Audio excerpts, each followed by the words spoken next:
Good evening and welcome to Daily Politics on Trust TV. I'm Hamza Idris. Tonight we focus on claims that the Economic and Financial Crimes Commission is being used as a political tool by the Tinubu government.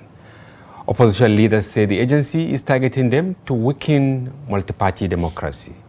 They warn they may take the matter to the international community. Former Vice President Atiku Abubakar, Labour Party's 2023 candidate Peter Obi and other opposition figures accused the APC-led government of using the institutions like EFCC, ICPC and the police to harass rivals and silence dissent.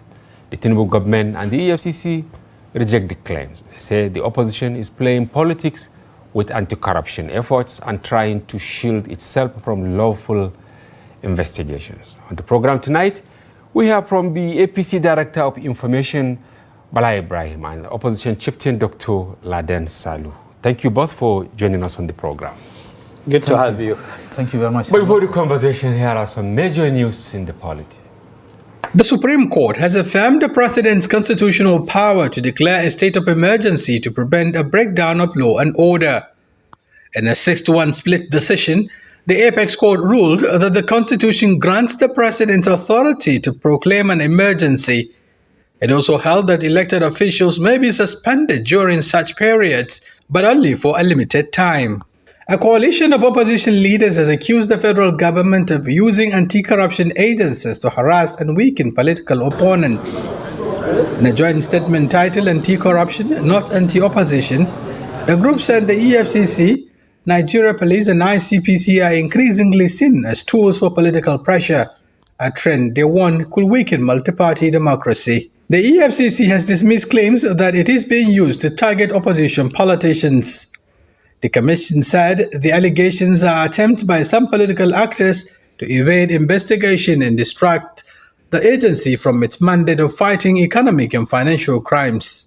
Aliko Dangote has called for the investigation and prosecution of NMDPRA Chief Executive Farouk Ahmed over alleged economic sabotage. Speaking at the Dangote Petroleum Refinery, he accused the regulator's leadership of working with foreign traders and oil importers to undermine local refining through continued issuance of import licenses. A bit of major news in the polity from Shapiu Suleiman. Once again, gentlemen, welcome to our studios. Dr. Laden, I'm tempted to start with you, and we will actually touch a bit on our tidbits. Of course, Supreme Court today, and you see, it's part of the state of the nation. People have been waiting for this day, but then the Supreme Court said the president has powers to declare state of emergency. We are all aware of that. But what people are asking question is that extension of removing the president. How did you view that? I think first and foremost, you all know that I'm not, in the legal profession, but it is very sad for our democracy. It's a huge setback for our constitutional democracy in the sense that the Supreme Court seems to be, in my mind, joining the bandwagon of the emotional sentiments. They'll come and arrest you, doctor. Yes, emotional sentiments of judgment that do not necessarily add up to the value of democracy. Look, nobody is in argument with respect to the powers of the president. But to allow the president sweeping powers to declare a state of emergency. Look, let me put it in a layman's language. But I think that is actually in the Constitution. It is in the Constitution, but it does not necessarily state in black and white that he, in the imposition or in the declaration of the state of emergency, he can remove a governor, he can suspend, a whole assembly. No.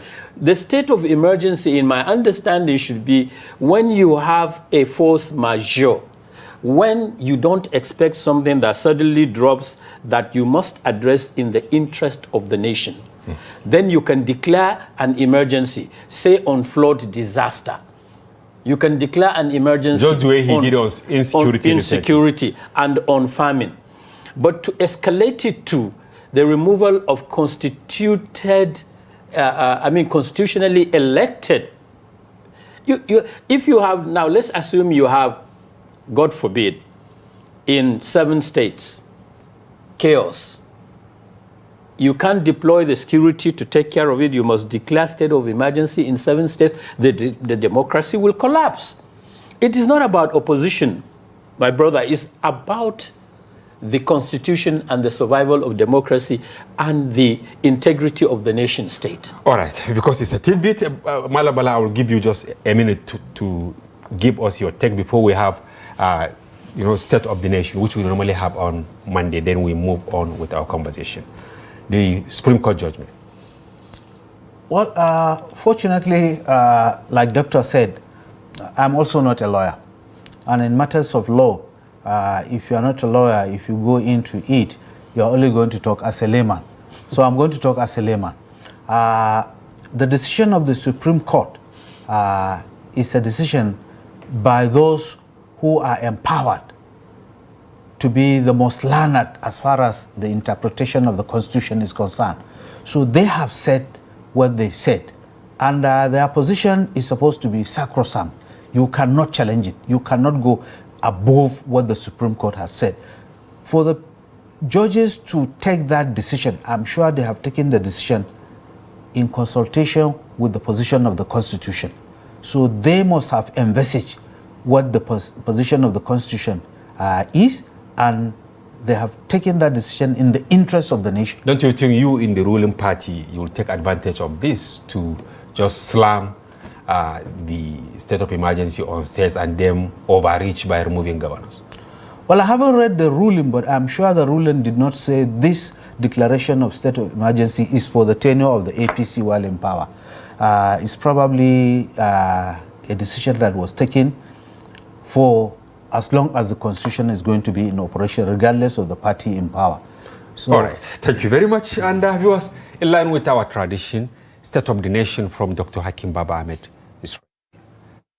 Today I would like to talk about one problem that needs very, very serious attention, both from the end of the government and from the end of citizens: social media. Social media, the world over, has become a very serious problem for everybody. It's very difficult to regulate it. Its existence speaks for the freedom of expression and information and the right of people to communicate with each other. Its drawbacks are many. For us in Nigeria, with massive regulatory issues and challenges, as well as problems that relate to security, in a country where there is a lot of tension, a lot of suspicion, and a lot of people who are trying to play us up against each other, it's particularly important for the government to pay attention to what is going on in social media and in conventional media. You cannot run a country where you're only reacting to what is going on, not dealing with what is going on now, taking steps to deal with it. I'll mention only 2 or 3 instances that may or may not be true, but they are on social media. And one of the damages of social media is that it turns every lie or every fabrication or truth into something that a lot of people will believe in.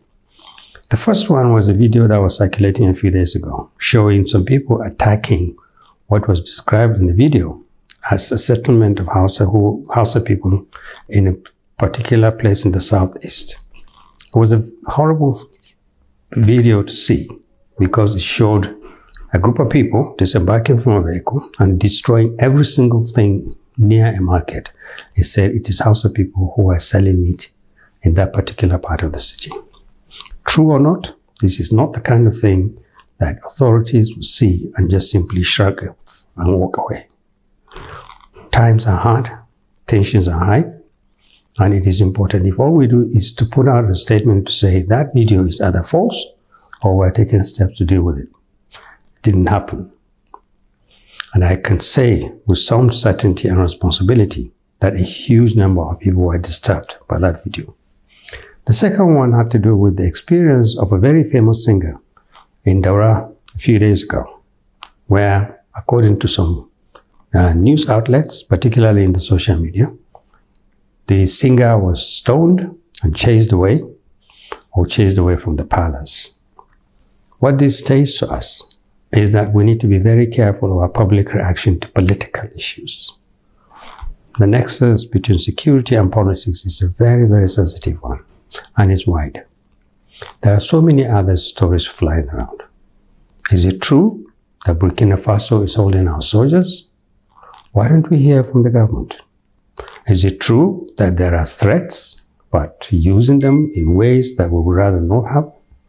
We need the government to be more proactive, both on conventional media, in traditional media, and in social media. This is not a small issue. We can, by indifference or incompetence, trigger a major crisis in this country unless government stays ahead, a step ahead of the people. Information that the public has is that our soldiers are still in the hands of the authorities in Burkina Faso. There are claims and counterclaims about what the authorities in Burkina Faso want to do with the soldiers and the plane. This is not, again, an issue that Nigeria should take lightly. Our involvement in the coup in Niger has received mixed reactions. There are conflicting evaluations of whether it represents a positive step or a threat to Nigeria. To have this Burkina Faso issue, our men in uniform, national service, and our plane there, and you have all these conflicting arguments about whether the Burkinabe authorities intend to take measures against them, whether they are going to be free. This is not the kind of thing we just allow to fly around. The point I'm making is that the government needs to be a lot more diligent in terms of talking and speaking to citizens. We don't want to be picking these as rumors. These are very sensitive issues. We need to hear from the government. Putting information of this nature is not a favor. It is an obligation on the part of the government, and it is our right as citizens to be informed. If the government is not on its toes on many of these type of issues, mischief and people who are subversive in intent and in action will capitalize on these gaps that exist at the level of the government, and they could push this country further away from security and peace. Thank you. State of the Nation there with Dr. Hakim Baba Ahmed. If you are just joining, this is Daily Politics on Trust TV. Do well to follow the conversation across our social platforms on Facebook, Instagram, and watch us live on YouTube. Still in the studio here, we have Dr. Ladan Salihu from the opposition, and then Bala Ibrahim, the Director of Information at the APC. Dr. Ladan, a punchy statement from the opposition titled Opposition Leaders on the Growing Politicization of State Institutions for Persecution of the Opposition. What prompted that? Well, I think the political landscape, the optics, and the empirical, issues that are unfolding that are so unpleasant, that speak all that there is to say, about negativity in the content of our elections of our democracy necessitated this statement. When you look around, the attitude of the government is from day one to emasculate, to rein in the opposition, to ensure that multi-party democracy is no longer, fashionable in a democracy. And the opposition parties and opposition individuals are being treated like muffled drums. We are graduating or gravitating to a state whereby it will soon be a form of emotional or contextual illegality for any opposition party official or for any opposition-minded Nigerian to raise a finger and say the government has gone wrong in this direction. The government is not doing, the way, it's not running government the way governance should be, and for the fear that that person will be picked up by the EFCC or the ICPC or any other law enforcement agency and be silenced. And this is antithetical to the culture, the practice, and the norms of active political democracy. And it is not good for our country. The idea of democracy is for people to put out their opinions there in the public space, to have a conversation, to have a debate, to agree, to disagree, to come to a consensus where everybody is seen to be a participant, respected, and, made to feel that sense of belonging. I would think this is not happening. It's not happening at all. All right, let me bring in Malam Bala. Those who signed the statement include Senator David Mark, former Senate President. We have former Vice President Atiku Abubakar. You have Malam Lawal Batagarawa. You have Chief Bode George. You have Mr. Peter Obi. And there is Chief John Odigi Oyogo, who is actually, at the time, part of the ruling party. Don't you feel indicted that people of this caliber will come out and indict the ruling party? Well, I think if I understand what they are saying, they are actually indicting themselves as lazy opposition members. They are actually indicting themselves as people who cannot withstand the test or the challenge in accordance with the expectations of democracy. Democracy is about governance for the people, by the people.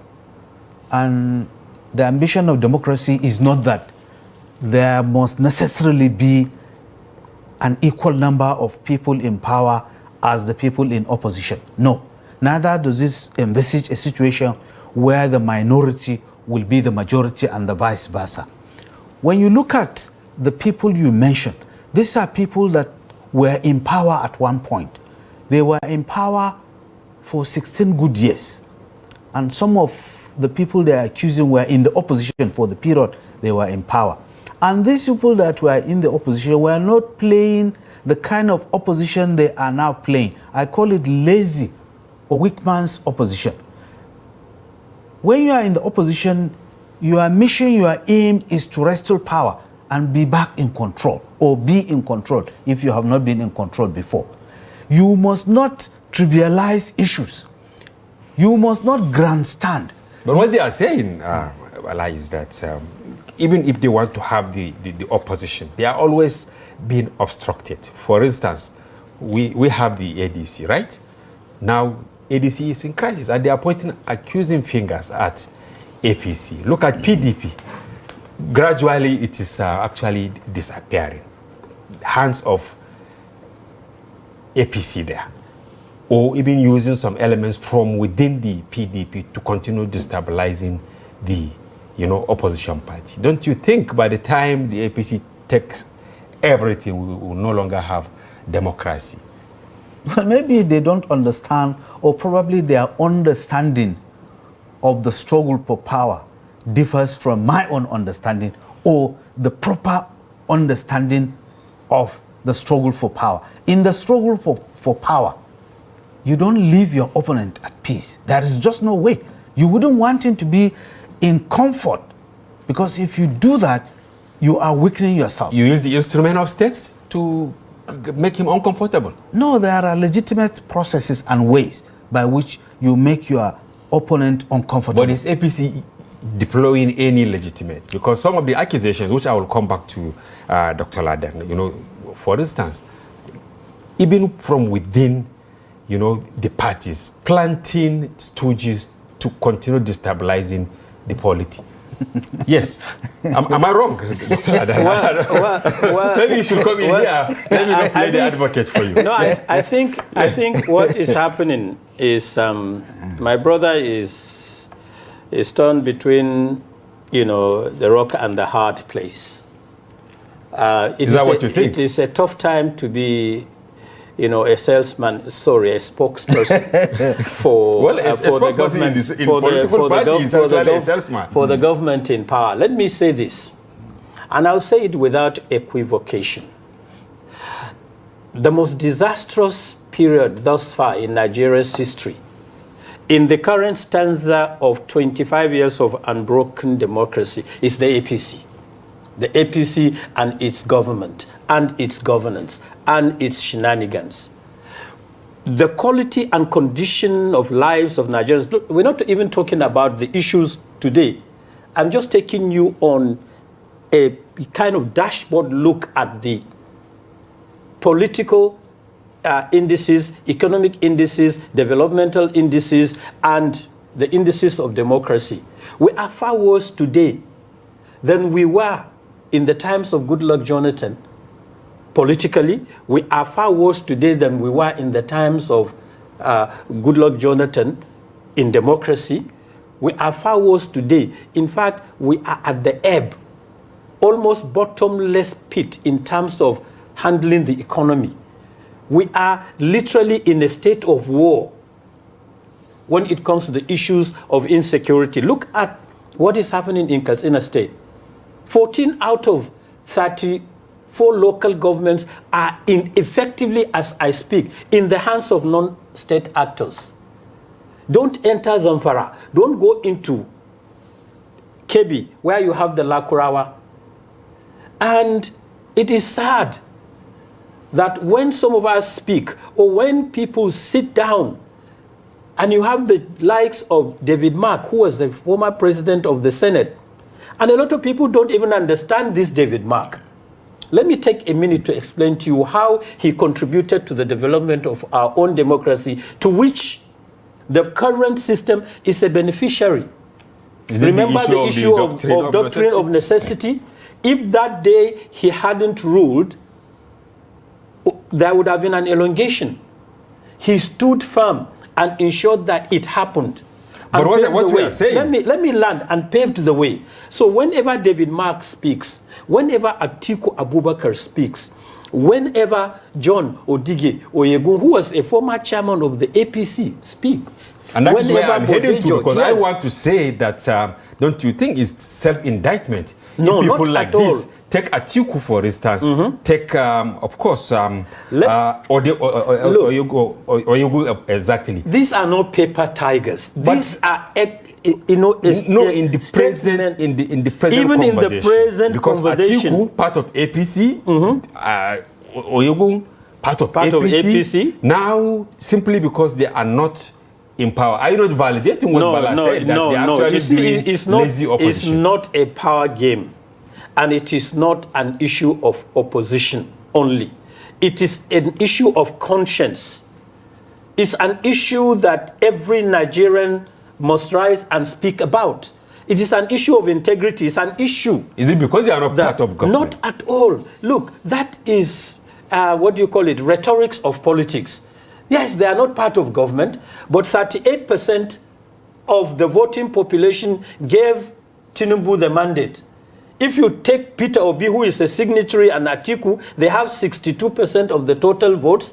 It is only in Nigeria's constitution that such a government or minority will form a party and will look at the opposition that has the larger population of, the votes that are cast as playing, lazy politics, like my brother said. But look, he has to, and I respect his position, he has to speak.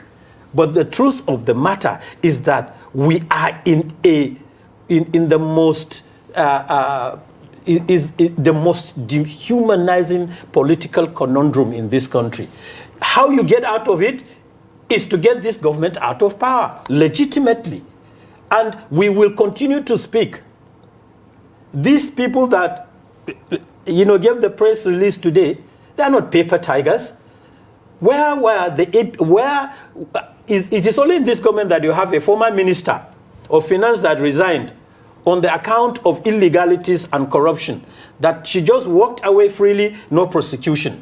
A government minister in this administration, Kemi, a government minister in this administration came in with a fake certificate, which his university said it was fake.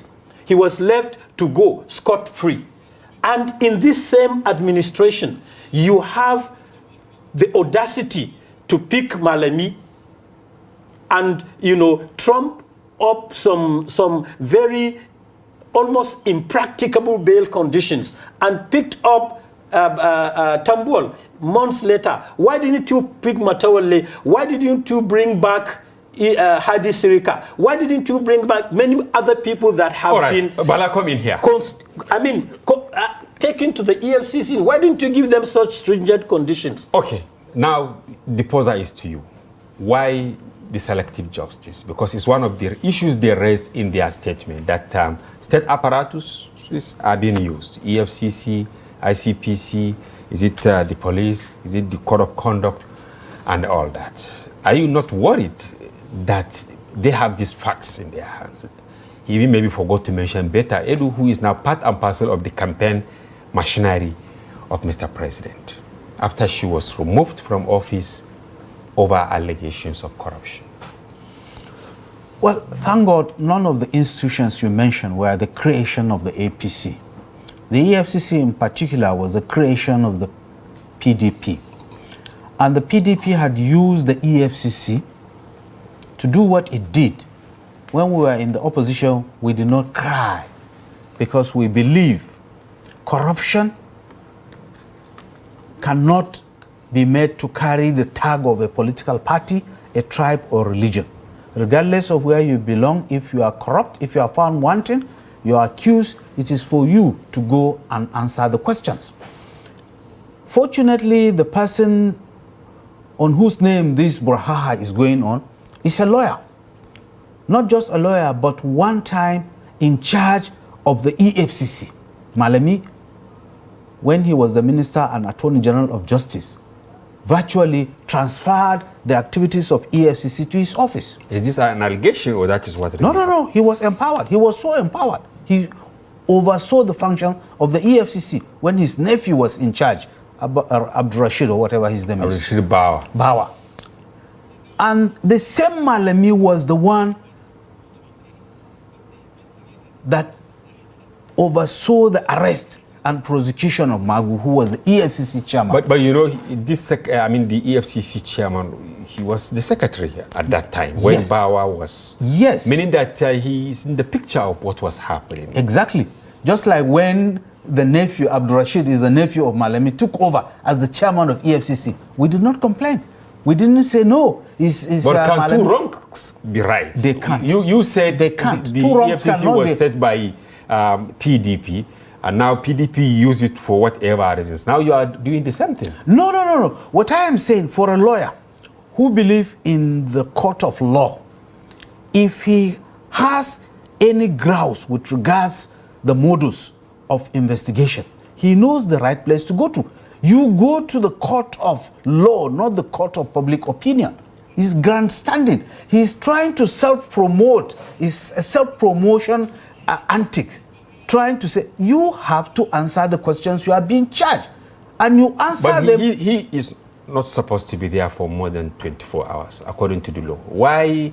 I think they are the ones who are doing the media trial, rather than the other way. As a lawyer, he knows where to go to. If he's being detained unnecessarily, as a lawyer, and one time the #1 lawyer of the country, he knows what to do. Are you saying that maybe he has something to hide? That is why he's also dragging the matter on social media. I don't want to try him in the studio, but he knows what to do. The studio is not the right place to trash this matter. He should go to court and say that he's been detained illegally without trial. He should go to court. Then what about Beta Edu? Why silent about her case?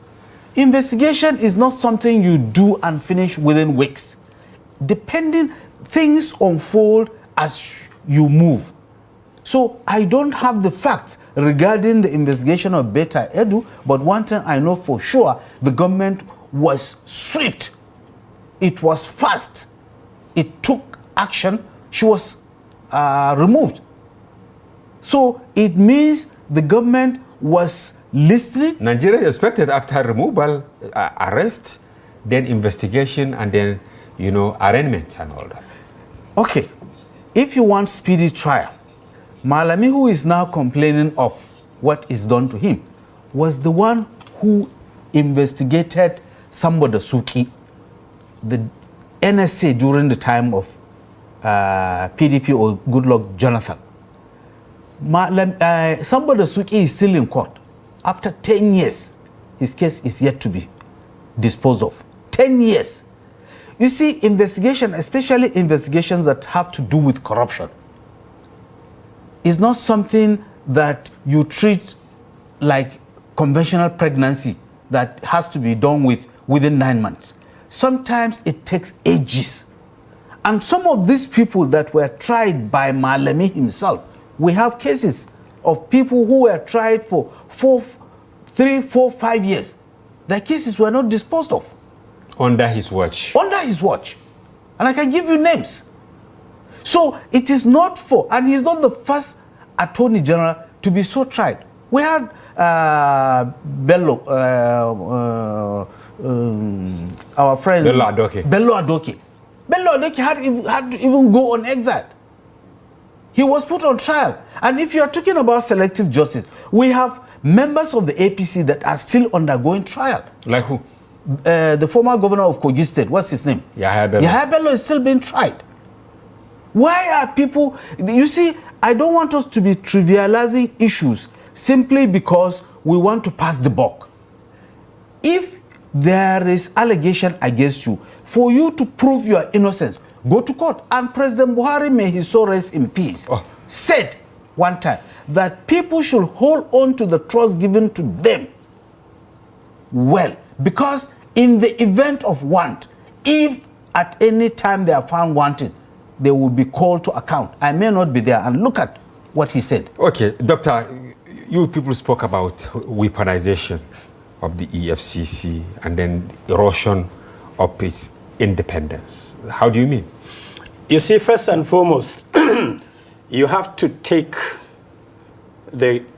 return the core mandate of the EFCC to the Commission.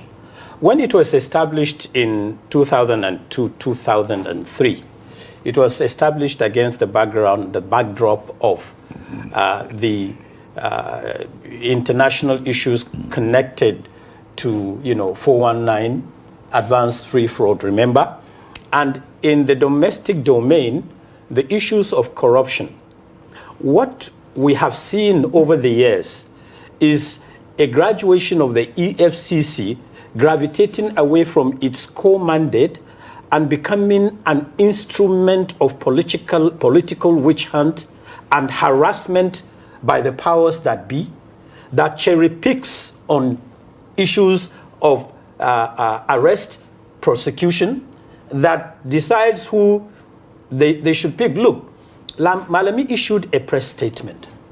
He accused the present EFCC chairman of issues of corruption and said that the Attorney General of the Federation, should establish, a kind of panel. But before that, he asked for the EFCC chairman, he asked him to recuse himself because he cannot be an accused trying another person with accusation. That is beside the point. The core issue is that if you see Malami arrested today and Tambuwal arrested yesterday, I ask you and ask my brother, who within the ruling party has been arrested within the same period? Nobody. Who has committed crimes that are seen all over the place? Like I said, ministers, nothing.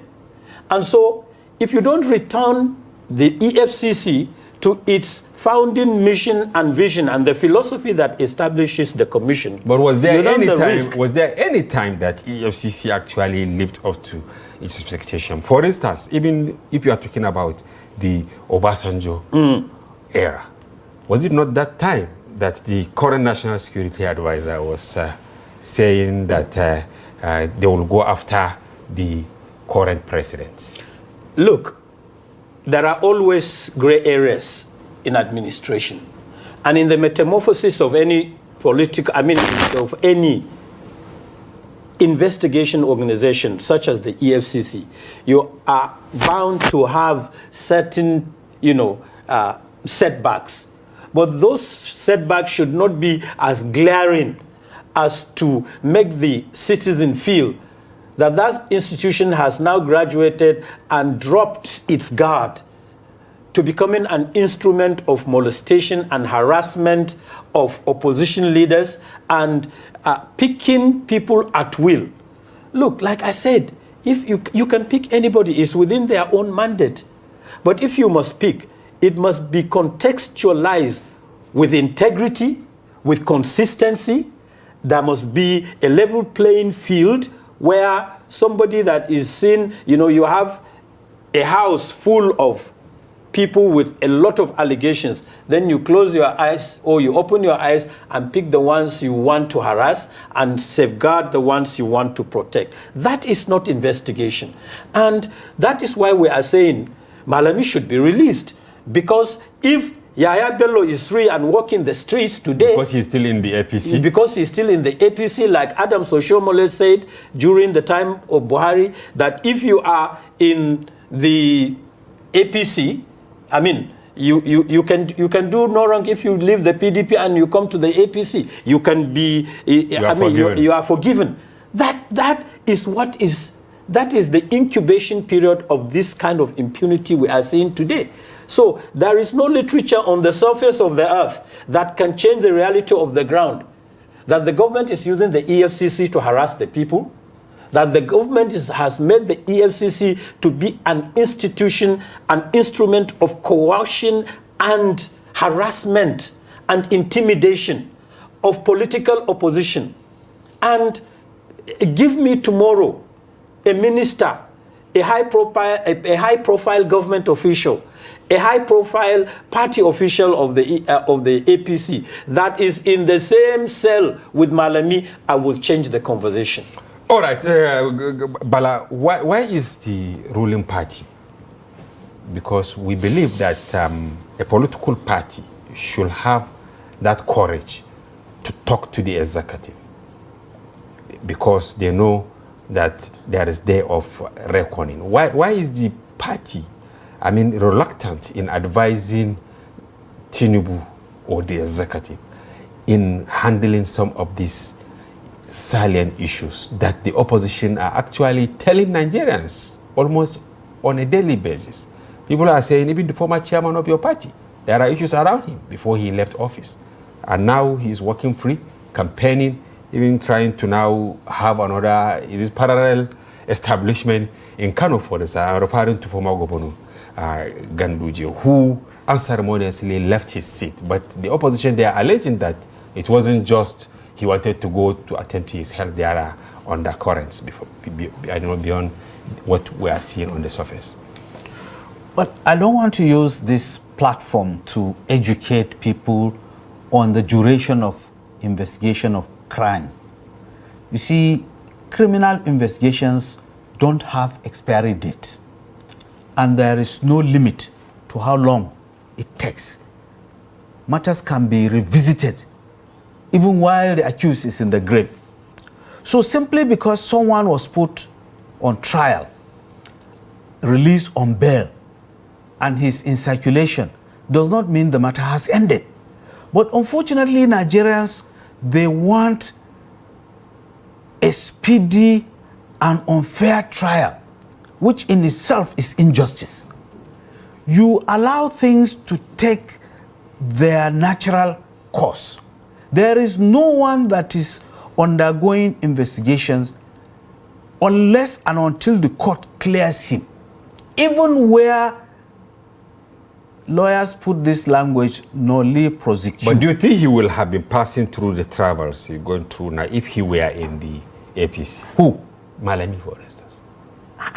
You see, I don't want us to be narrowing this issue of Malami as someone that should be clean simply because of his political... We're not saying he is clean. Very good. We're not saying he's clean at all. What we are saying, what people are asking, what is agitating the minds of Nigerians, what is agitating the minds of the opposition is the selective nature of the prosecution. Some are saying, yeah, assuming he is still in the APC, this wouldn't have been happening to him. If Beta Edu, now, assuming she has moved to SDP or Labour Party, I don't know, will she be working free? Will she be campaigning if she were in another political party? Will she be working free? Because her case is still there. Let me tell you, it was Malami who started the investigation of Bafarawa. Atairu Bafarawa. Sokoto governor. They belong to different political parties. It was Malami who started the prosecution of the former national chairman of the PDP, this Kebbi man. What's his name? The veterinary doctor who's... PDP national chairman? Yes. His name is missing from my memory. His son was killed by this Mariam Sandal. Okay, Bello Haliru. They are from this. I'm not in the PDP, I would have helped. Okay. No problem. Okay. You may mislead me. So, it was Malami who tried. They are from the same state and they belong to different political parties. Nobody had seen it from the angle of political difference when the prosecution was ongoing. Malami had tried a lot of people from the other camp, but at that time he did not see the color of their crime from the prism of the political party they belong. When Malami was prosecuting Magu, he removed Magu and brought in his nephew as the chairman of the EFCC. He did not see nepotism play now. To Abdul Rashid, yes. He did not see nepotism there. But now, because the present chairman of the EFCC was a secretary when a case was going, he wants to bring in sentiment, to dilute the issue at hand. The issue at hand is even more criminal than is being mentioned because they are among the charges. There are terrorism. He's actually looking for justice apart from this go issue to the court of justice. Trivializing. How can he go when he's under their custody? He's a lawyer. It doesn't mean that it is the accused that go physically to the court. You have taken a very big breath. I don't know. No, the truth of the matter is, look, when we call for Malami to be released, we're not being sentimental and we are not asking for the law to be set aside. We are simply saying that you deploy the known instruments of bail. When you put me in a cell and you ask that Ladan Salihu should bring a property of that is his own of 10 billion, and I'm not in a position to bring 10 billion naira, you are literally, passing a death sentence on me. The stringent conditions attached to the detention before the prosecution of Malami, called bail conditions, are so impracticable, almost impossible. They run counter to the same kind of scenarios that others have been subjected to.